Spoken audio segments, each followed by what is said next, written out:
Chapter 14, How Lucy Faced the External Situation Bravely. Of course Miss Bartlett accepted.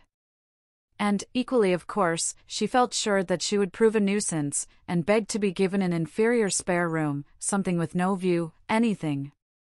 Her love to Lucy. And, equally of course, George Emerson could come to tennis on the Sunday week. Lucy faced the situation bravely, though, like most of us, she only faced the situation that encompassed her. She never gazed inwards. If at times strange images rose from the depths, she put them down to nerves. When Cecil brought the Emersons to Summer Street, it had upset her nerves. Charlotte would burnish up past foolishness, and this might upset her nerves. She was nervous at night. When she talked to George, they met again almost immediately at the rectory. His voice moved her deeply, and she wished to remain near him. How dreadful if she really wished to remain near him. Of course, the wish was due to nerves, which love to play such perverse tricks upon us. Once she had suffered from things that came out of nothing and meant she didn't know what. Now Cecil had explained psychology to her one wet afternoon, and all the troubles of youth in an unknown world could be dismissed. It is obvious enough for the reader to conclude, she loves young Emerson. A reader in Lucy's place would not find it obvious. Life is easy to chronicle, but bewildering to practice, and we welcome nerves or any other shibboleth that will cloak our personal desire. She loved Cecil, George made her nervous. Will the reader explain to her that the phrases should have been reversed? But the external situation, she will face that bravely. The meeting at the rectory had passed off well enough. Standing between Mr. Beebe and Cecil, she had made a few temperate allusions to Italy, and George had replied. She was anxious to show that she was not shy, and was glad that he did not seem shy either. "A nice fellow," said Mr. Beebe afterwards. "He will work off his crudities in time. I rather mistrust young men who slip into life gracefully." Lucy said, "He seems in better spirits. He laughs more." "Yes," replied the clergyman. "He is waking up." That was all. But, as the week wore on, more of her defenses fell, and she entertained an image that had physical beauty. In spite of the clearest directions, Miss Bartlett contrived to bungle her arrival. She was due at the southeastern station at Dorking, whither Mrs. Honeychurch drove to meet her. She arrived at the London and Brighton station, and had to hire a cab up. No one was at home except Freddie and his friend, who had to stop their tennis and to entertain her for a solid hour. Cecil and Lucy turned up at 4 o'clock, and these, with little Minnie Beebe, made a somewhat lugubrious sextet upon the upper lawn for tea. "I shall never forgive myself," said Miss Bartlett, who kept on rising from her seat, and had to be begged by the United Company to remain. "I have upset everything. Bursting in on young people. But I insist on paying for my cab up." "Grant that, at any rate." "Our visitors never do such dreadful things," said Lucy, while her brother, in whose memory the boiled egg had already grown unsubstantial, exclaimed in irritable tones, "Just what I've been trying to convince Cousin Charlotte of, Lucy, for the last half-hour." "I do not feel myself an ordinary visitor," said Miss Bartlett, and looked at her frayed glove. "All right, if you'd really rather." 5 shillings, and I gave a bob to the driver. Miss Bartlett looked in her purse. Only sovereigns and pennies. Could anyone give her change? Freddie had half a quid and his friend had 4 half-crowns. Miss Bartlett accepted their moneys and then said, "But who am I to give the sovereign to?" "Let's leave it all till Mother comes back," suggested Lucy. "No, dear, your mother may take quite a long drive now that she is not hampered with me. We all have our little foibles, and mine is the prompt settling of accounts." Here Freddie's friend, Mr. Floyd, made the one remark of his that need be quoted. He offered to toss Freddie for Miss Bartlett's quid. A solution seemed in sight, and even Cecil, who had been ostentatiously drinking his tea at the View, felt the eternal attraction of chance, and turned round. But this did not do either. "Please, please, I know I am a sad spoilsport, but it would make me wretched. I should practically be robbing the one who lost. Freddie owes me 15 shillings, interposed Cecil. So it will work out right if you give the pound to me. 15 shillings, said Miss Bartlett dubiously. How is that, Mr. Vyse? Because, don't you see, Freddie paid your cab. Give me the pound, and we shall avoid this deplorable gambling. Miss Bartlett, who was poor at figures, became bewildered and rendered up the sovereign, amidst the suppressed gurgles of the other youths. For a moment Cecil was happy.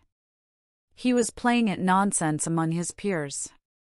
Then he glanced at Lucy, in whose face petty anxieties had marred the smiles. In January he would rescue his Leonardo from this stupefying twaddle. But I don't see that, exclaimed Minnie Beebe, who had narrowly watched the iniquitous transaction. I don't see why Mr. Vyse is to have the quid. Because of the 15 shillings and the 5, they said solemnly.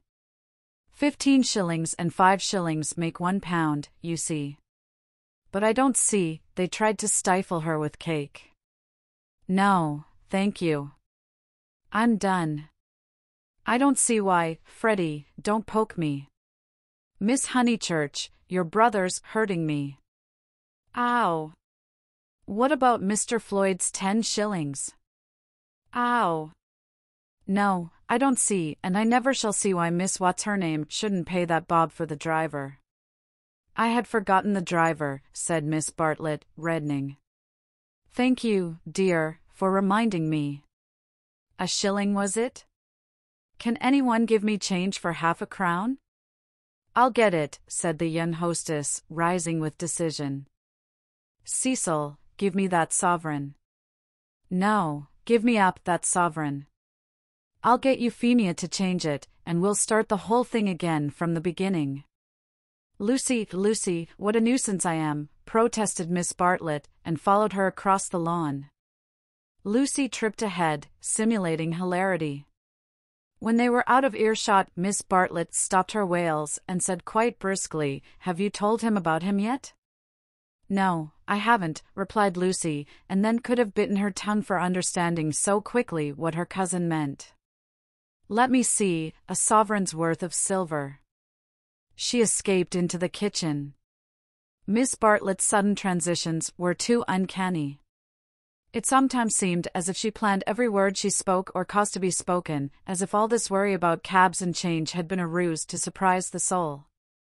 No, I haven't told Cecil or anyone, she remarked, when she returned. I promised you I shouldn't. Here's your money, all shillings, except 2 half-crowns. Would you count it? You can settle your debt nicely now. Miss Bartlett was in the drawing-room, gazing at the photograph of St. John ascending, which had been framed. How dreadful, she murmured, how more than dreadful, if Mr. Vyse should come to hear of it from some other source. Oh, no, Charlotte, said the girl, entering the battle. George Emerson is all right, and what other source is there? Miss Bartlett considered. For instance, the driver. I saw him looking through the bushes at you, remember he had a violet between his teeth.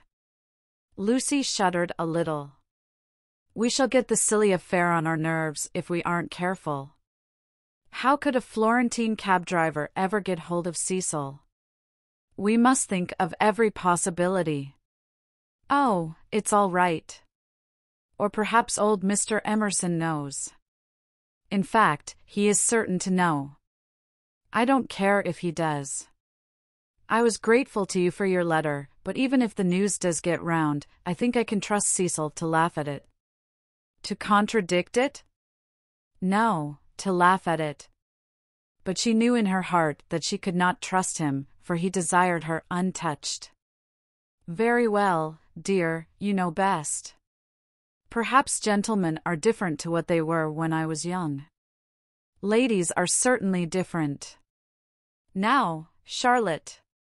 She struck at her playfully. You kind, anxious thing. What would you have me do? First you say, don't tell, and then you say, tell. Which is it to be? Quick. Miss Bartlett sighed. I am no match for you in conversation, dearest. I blush when I think how I interfered at Florence, and you so well able to look after yourself, and so much cleverer in all ways than I am. You will never forgive me. Shall we go out, then? They will smash all the china if we don't. For the air rang with the shrieks of Minnie, who was being scalped with a teaspoon. Dear, one moment, we may not have this chance for a chat again.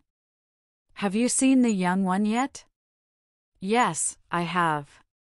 What happened? We met at the rectory. What line is he taking up? No line. He talked about Italy, like any other person. It is really all right. What advantage would he get from being a cad, to put it bluntly? I do wish I could make you see it my way. He really won't be any nuisance, Charlotte. Once a cad, always a cad. That is my poor opinion. Lucy paused. Cecil said one day, and I thought it so profound, that there are two kinds of cads, the conscious and the subconscious. She paused again, to be sure of doing justice to Cecil's profundity. Through the window she saw Cecil himself, turning over the pages of a novel. It was a new one from Smith's library. Her mother must have returned from the station. Once a cad, always a cad, droned Miss Bartlett. What I mean by subconscious is that Emerson lost his head. I fell into all those violets, and he was silly and surprised. I don't think we ought to blame him very much. It makes such a difference when you see a person with beautiful things behind him unexpectedly. It really does, it makes an enormous difference, and he lost his head, he doesn't admire me, or any of that nonsense, one straw. Freddie rather likes him, and has asked him up here on Sunday, so you can judge for yourself. He has improved, he doesn't always look as if he's going to burst into tears. He is a clerk in the general manager's office at one of the big railways, not a porter. And runs down to his father for weekends. Papa was to do with journalism, but is rheumatic and has retired. There. Now for the garden. She took hold of her guest by the arm. Suppose we don't talk about this silly Italian business any more. We want you to have a nice restful visit at Windy Corner, with no wording. Lucy thought this rather a good speech. The reader may have detected an unfortunate slip in it. Whether Miss Bartlett detected the slip one cannot say, for it is impossible to penetrate into the minds of elderly people. She might have spoken further, but they were interrupted by the entrance of her hostess. Explanations took place, and in the midst of them Lucy escaped, the images throbbing a little more vividly in her brain.